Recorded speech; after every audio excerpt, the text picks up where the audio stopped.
How are you all? Hope you all doing well. My name is Perumal Jagan and I'm so happy to welcome you to my channel. This is the continuity of Windows Fundamental series. This is the second episode. In my previous episode, I explained about the evolution of Windows and I walked you through few of the important folders in C drive of Windows. Actually, the C drive is the origin of the file system, and today we're going to discuss file system. File system. Um, you know, kernel is like a heart of an operating system. Like that, file system as well, very important for an operating system to function. Without a file system, there is no operating system, and file system is completely responsible for handling the files, creating the files, reading the files, writing the files, modifying it, executing is everything is depends on the file system only. So file system is that much crucial for an operating system, and Windows nowadays using an advanced file system called NTFS, New Technology File System, and it has so many sophisticated features, and I'm gonna explain few of the features in this video. Stay tuned. And before discussing NTFS, what are the other file system that were in place before NTFS? There are some other file systems called FAT12, FAT16, FAT32, and EXFAT. The FAT stands for File Allocation Table. It is not currently in use in Windows operating systems, but if you take other memory devices like USB sticks, there we can witness FAT32.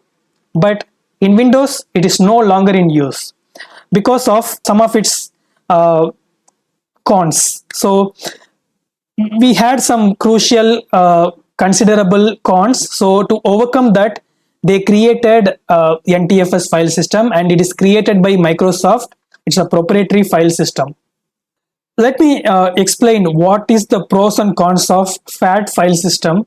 First of all, FAT file system, it can be used on various types of devices like mobile phones, computers, and also, as I said, we can use it on memory storages like USBs. It also has the cross-system compatibility. We can use the FAT32 file systems across other operating systems like Linux and Mac. Then you may ask why we pushed to look for another file system like NTFS. It's a valid question, but we need to look for cons of FAT32 file system. The main disadvantage is the maximum file size supported by FAT32 is 4 gigabytes. You cannot handle a file with more than 4 gigabytes. It is one of the crucial disadvantages of FAT32 file systems, and it doesn't provide any compression features. So it is another disadvantage, and also you needed a third-party encryption tool to encrypt the files. These are the three main disadvantages that were seen in FAT32 file system, and also it instigated inventors to invent NTFS file system. And when we talk about the NTFS file system, there are some remarkable advantages that I would need to mention. There is the limitation of file size is so higher compared with the 4 gigabytes. Actually, the limitations is in some petabytes. It is more than terabyte. And apart from that, it also provides certain file operation. We will be able to define the permissions on each and every file and each and every folder. That is another excellent advantage of NTFS. And also, it allowed us to compress the files. NTFS file system is a journaling file system. You may ask, what is the term journaling? Journaling, it's a feature, it's a term which allows us to recover the files that we were using during the system crash or power failure. I'll tell you it in simple terms. In case of the system failure or power failure, reboot during a file operation, then the Windows should have recorded logs of every file operation. Then by using the log, it will be able to recover the files, and that is the greatest advantage of NTFS file system. And it gives the ultimate integrity of files. If we talk about disadvantages, of course there will be some disadvantages, like we cannot use the NTFS file system on all the devices. It is only compatible so far to Windows. So that is an ultimate disadvantage of NTFS. Now let me spawn the Windows machine to showcase these concepts in detail. I logged into my target machine. Here I logged in as HDB-student. So who am I? Now I am HDB-student. First of all, as I said, NTFS has the biggest advantage.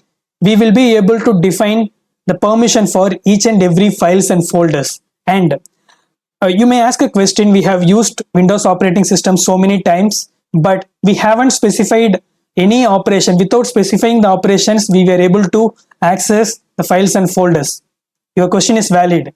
By default, NTFS file system is inheriting the permissions of its parent folders. If we are creating a new folder, for example, let's say I created a folder and I created a file in desktop. So when I created this file and folder, it automatically took the permission from its parent folders. Generally, the desktop location will be C drive users folder. If I go to this PC, C drive users, and I logged in as HDB student. So if I go to desktop, I'll be able to see these file and folder. So when I check for the permission, in order to check the permission, you need to click properties, right click and properties, then go to security. If you go to security, then it will list the available users on the system. Including administrator and HTTP student, there are 3 users. The system, it's a default high privileged user. When you see at the bottom, we will be able to see the permission for the particular user. When I click HTTP student, I'll be able to view the permissions of this particular user over this folder. Okay, you will be able to see 2 other options here, allow and deny, and the list of privileges, full control, which means we will be having the complete control on that folder. We will be able to modify and we will be able to read, write, we will be able to change the ownership, anything we can do on that particular folder. And we will be able to modify these file permissions. For example, let me show. Before that, I'm just making clear, inside the subscribe folder I have another file. So let me open the properties and the permissions. Here, in order to change permission, I'm clicking edit. When I click edit, choose the particular user.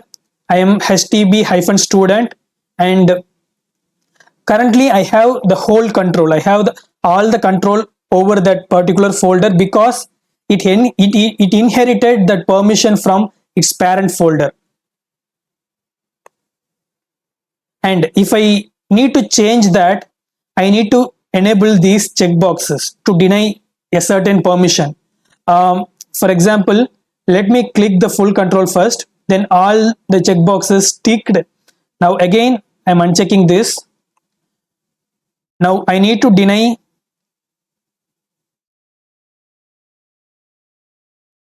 list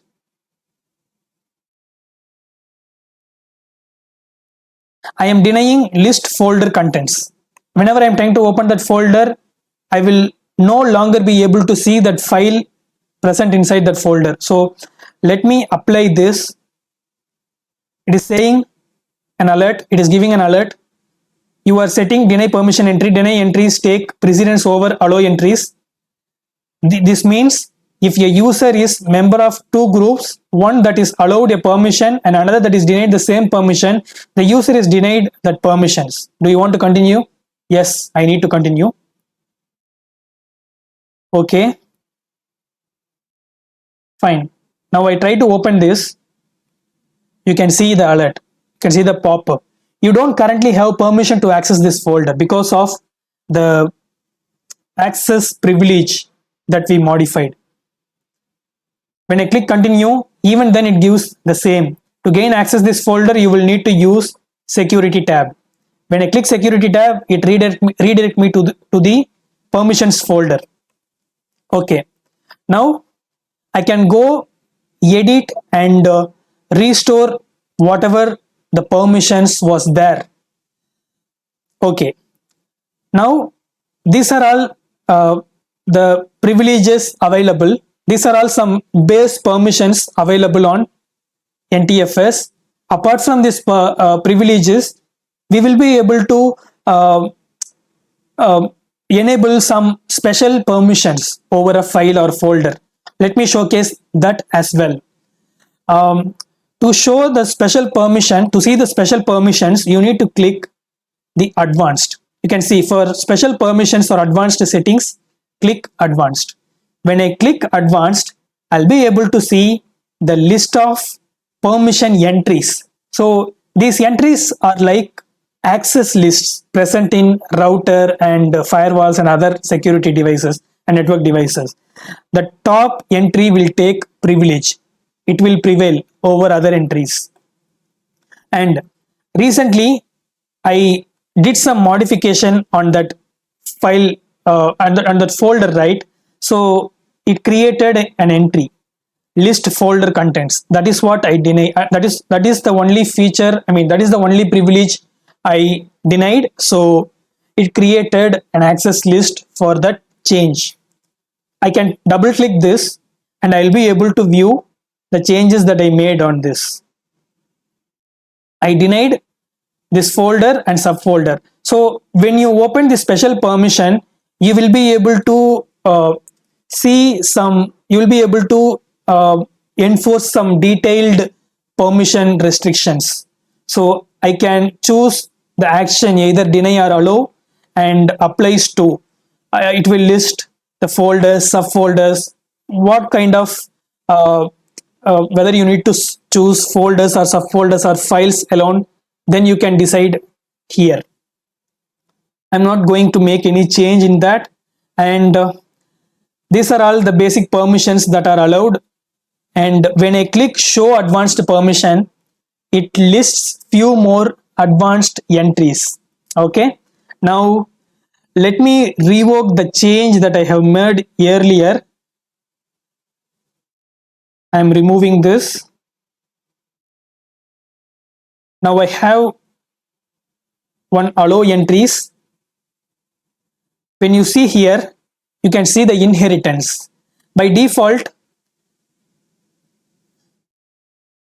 before modifying, before making any changes, if you had opened this folder, you should have get this entries. So this is the default entry. Here the folder that we created, the folder called subscribe, inherited its permissions from C drive user HTB student. So this is how every folder inherits the permission. Otherwise, it should have been a tedious tasks to do. You cannot define privilege for each and every files that you are having on an operating system, right? So it is another excellent feature of NTFS. Now I have a top entry for HTB student user. So let's mess with some advanced permissions. I need to deny a certain operation. I need to apply this change for that particular folder and its subfolder and also its files. So I'm just clearing all.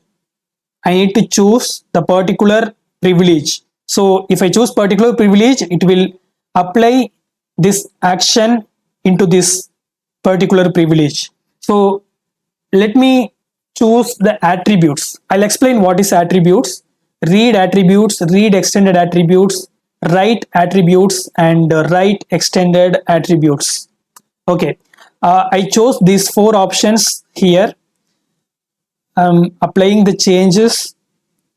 So you can see the access type. It is special permission. Perfect. Now I'll be able to open this folder as I revoked the um, earlier made changes, but I enabled the file attributes, right? I denied the file attributes permissions. What is file attribute? If we go to properties, you will be able to witness the file attributes here. Whether the file has to be read only or whether the file has to be hidden, we can decide this here. So when I click hidden and apply to changes folders or folders only, I got the prompt. I don't have enough permission to do that because we enforced the special permissions for this particular folder. So it's an impressive feature of NTFS. If we have any critical file systems or critical files, then we can enforce such restrictions for the critical files. So which is very important for penetration testing and ethical hacking.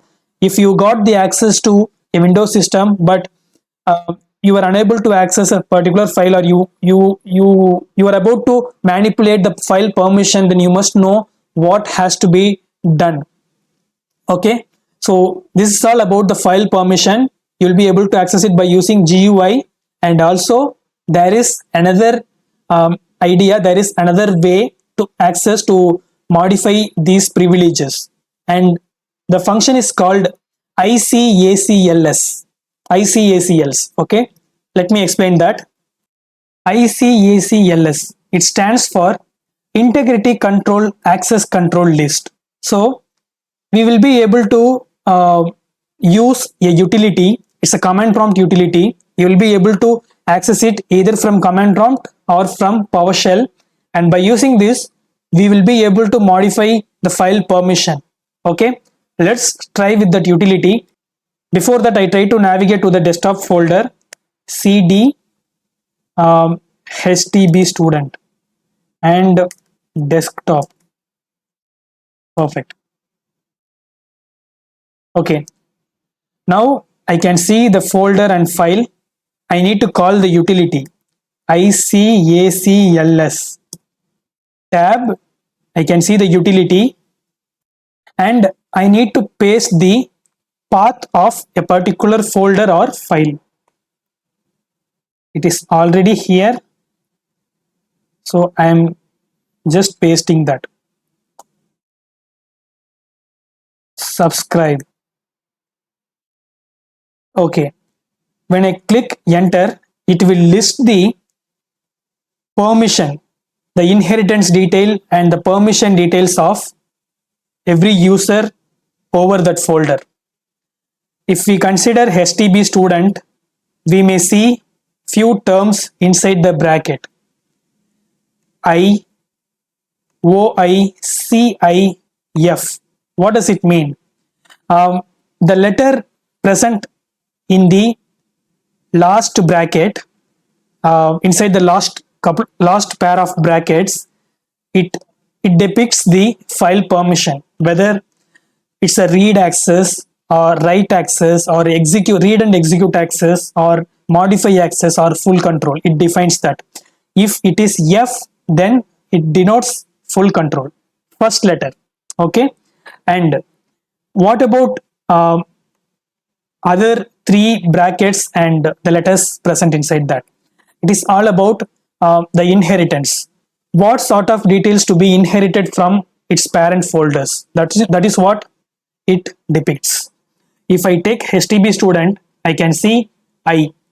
I means inherit only, and O mean object inherit, which means inherit the um, permission of parent object, like that it means. Okay. And CI, container inherit, container obviously the folder, so inherit the permission of parent folder. So it is it means like that. Okay.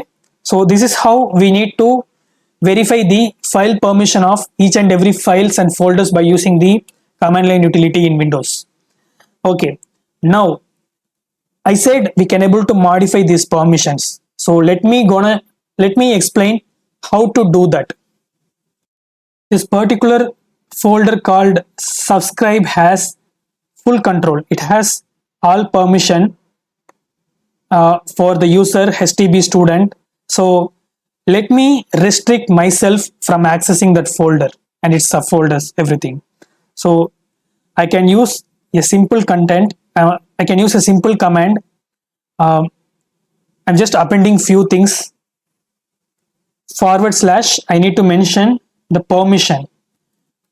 Deny. I need to deny something, and I need to deny for a user. You need to mention the user ID and a colon. Then you need to mention the first letter of the privilege, which we need to subject to a particular action. So I'm going to deny full control access for the user HTB-student on this particular folder called subscribe. So good to go. It successfully processed one files. Now let me check its file permission. Subscribe. Okay.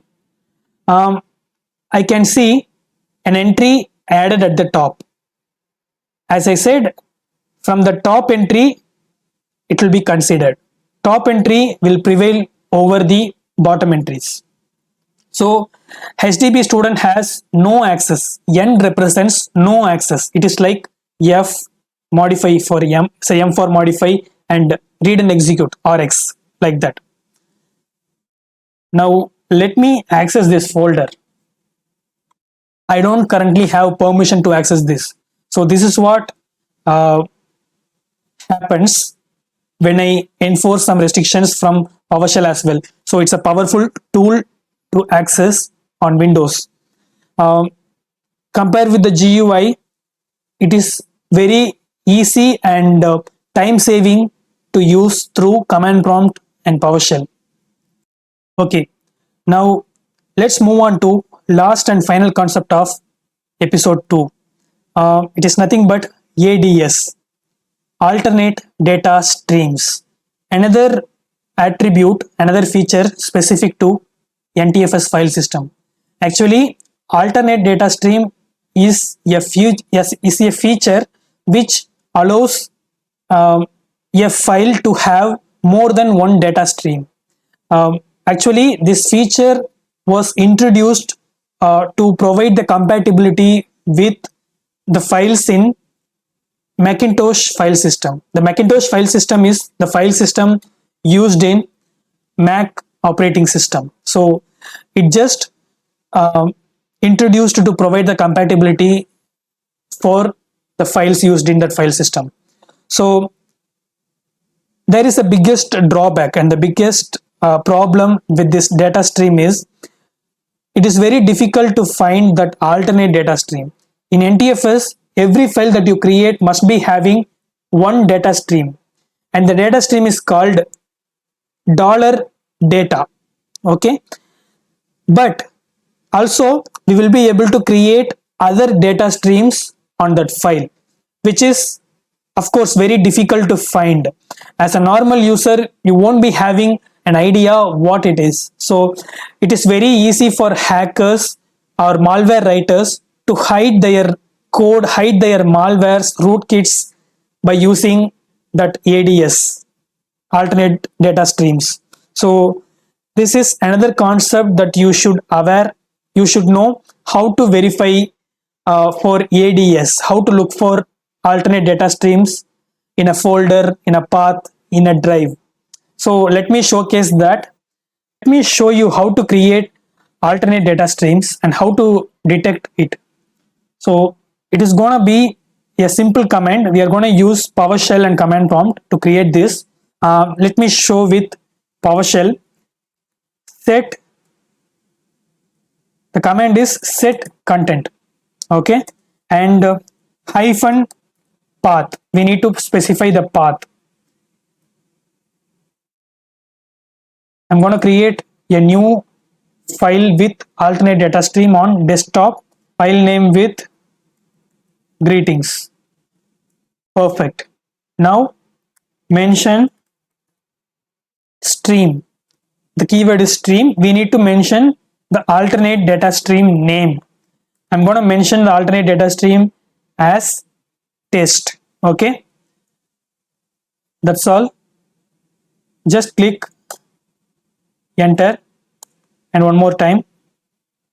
You can see the new file created here with alternate data stream. So it's a normal text file. We can view what are all the data streams present in that file. To see that, the command is get item and the file name.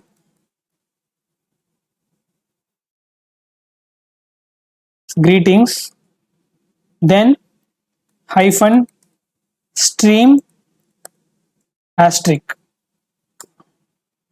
Now I can see there are two file streams. $data. This is the default file stream created in every folder, and also I can see the second data stream that we named as test here. When I open this file, I'll not be able to see anything here. Let me show the same in command prompt. In command prompt, I'm going to use echo command to add certain content. Hello viewers, and the command is little bit similar to the Linux. And the file name is what is YouTube, then colon, and we need to mention the stream name, and the stream name is please subscribe.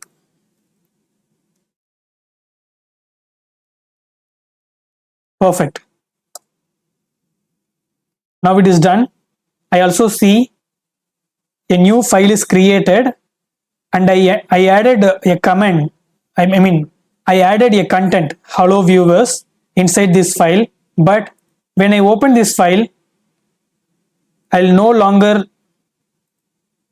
able to see that particular content that I added. Alternate data streams definitely enables a way to hide the data from its users. So obviously it can be leveraged by threat actors, adversaries. So as a security engineer, as a cyber security enthusiast, you must know this. Also, I am checking the same stream for this particular newly created folder called YouTube.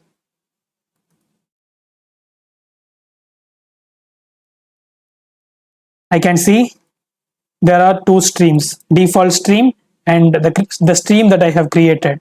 We can also remove this particular data stream. Small modification needed in the command to remove the data stream that we created. It is nothing but remove item. Perfect. Now I removed the data stream that I have created for the file greetings. Let me check that. Now I can see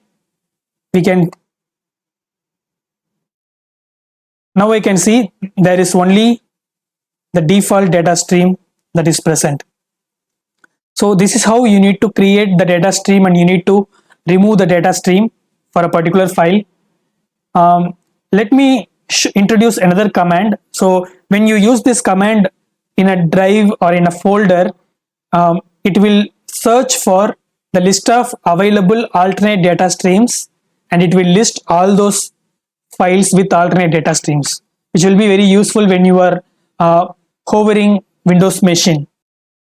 This is the command to fetch the files with alternate data streams. GCI recurs, and it mentions the stream as any, and where the stream not equal to $data, it simply excludes the default stream. If we search for, then we will be able to witness the file called YouTube, as we already removed the alternate data streams in this particular file. So this is another command, which is very lengthy and difficult to memorize. That is why I simply copied and paste. And yeah, that's all I had to say. I hope you really enjoyed this video. If you really learned something new from this, then don't hesitate to hit the like button. You can also consider subscribing my channel, and share this video among your friends who are preparing to become a penetration tester and ethical hacker, so which will be very useful content for them. Yeah, that's all. I'll catch you up with the next episode of Windows Fundamentals. Until then, signing off. This is Perumal Jagan. Take care. See you guys.